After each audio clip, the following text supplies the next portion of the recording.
What's your wheel when they go low, I go lower moment? I never thought I'd be the type of person to become completely unhinged over a neighbor dispute, but Rebecca from 4B pushed me past my breaking point. It started with small things, a package that went missing, my doormat somehow always ending up slightly askew, the smell of cigarette smoke wafting into my apartment despite the building's no smoking policy. I tried to be rational, telling myself I was being paranoid. Then I caught her on my Ring camera, spraying something on my welcome mat at 2 a.m. The next morning, my cat Milo got violently ill after walking across it. Did you spray something on my doormat last night? I confronted her in the hallway, my voice shaking with barely contained rage. Rebecca's face, that perfectly Botoxed mask of innocence, didn't even flinch. I don't know what you're talking about. Maybe you should take better care of your pets instead of blaming others. The vet bill was $800. Milo recovered, thank God, but something in me snapped. I couldn't prove it was her, and the building manager just shrugged it off as neighbor drama. You need to let this go, my boyfriend Dean advised. We can move when the lease is up, but I couldn't let it go. Not after I overheard Rebecca in the laundry room, laughing with another neighbor. Some people shouldn't own pets if they can't handle the responsibility, she said, clearly referencing me. I started small,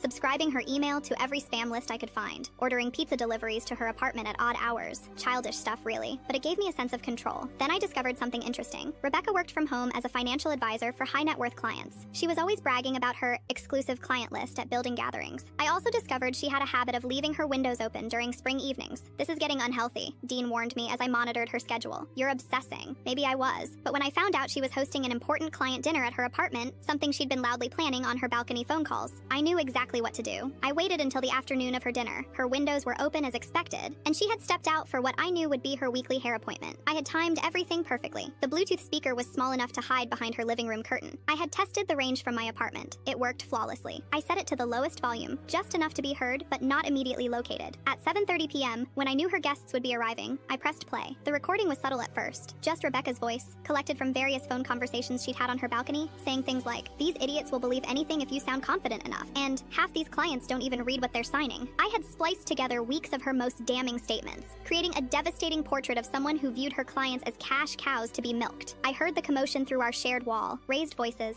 someone demanding explanations, a door slamming. The next morning, a "for rent" sign appeared on her door. I later learned from the building manager that she had lost most of her clients overnight after word spread about her unprofessional conduct. "Did you have anything to do with Rebecca moving out?" Dean asked suspiciously. I just shrugged, stroking a now healthy Milo purring in my lap. Life works in mysterious ways.